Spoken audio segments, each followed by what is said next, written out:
I'm here with Dave from Quantum, and 3D NAND technology is really taken off on the storage side, and ultimately all the solid-state storage is starting to really come on stream. How does that fit into what broadcasters want to think about with 4K and production companies? Well, I think you have to take into account the right media for the right job, right? And when you're looking at things like Flash, 3D NAND, or other types of high performance storage, you're really balancing capacity versus performance versus cost. And in some cases, Flash is exactly the right answer. In our testing, we found compressed formats work very well in Flash, and we can produce a lot of streams. But uncompressed formats tend not to benefit from being on Flash. And in some cases, it's a lot more cost effective and more capacious to get on spinning disk.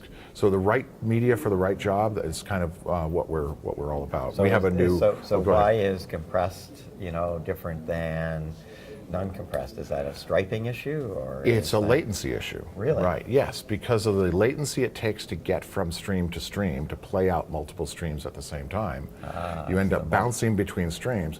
Hard drives have a physical head they have to move. Flash doesn't, so it naturally gets a lot more performance there. But with uncompressed data, you're saturating the controller with big streams of high bandwidth content. You're not jumping around, so you're not getting the benefit of low latency. Right. So perhaps as the controllers speed up, it might be better? Well, actually, I think what you'll see is in technology like NVMe, where you're going to be able to connect an NVMe interface from a drive to the back of the array over fiber channel all the way to the client. And you'll end up with the highest possible bandwidth that array can produce. And that's only a few years away. Costs will come down eventually.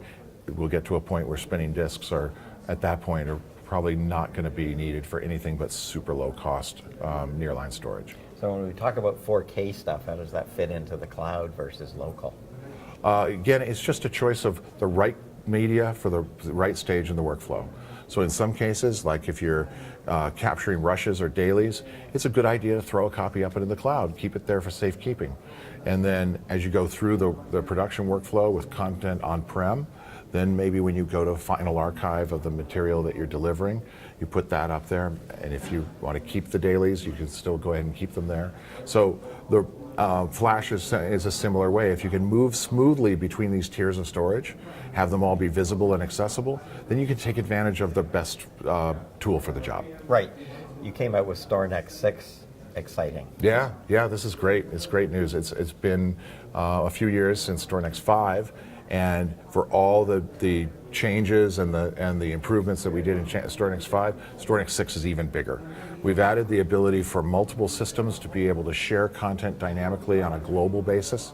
We've added the ability to throttle and guarantee bandwidth to individual clients, even with API control of when that's on and when that's off.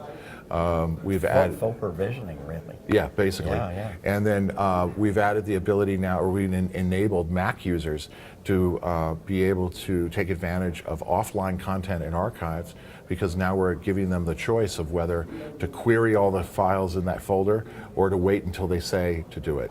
And with the Mac environment, it's always trying to grab stuff from the archives, and a lot of times that's not what you want to have happen. So we've got that sorted as well. And then there's just a wealth of features in that release, and we're really, really pleased about it. That's exciting. Thank you very much, Dave. Great, Stan. Thank you.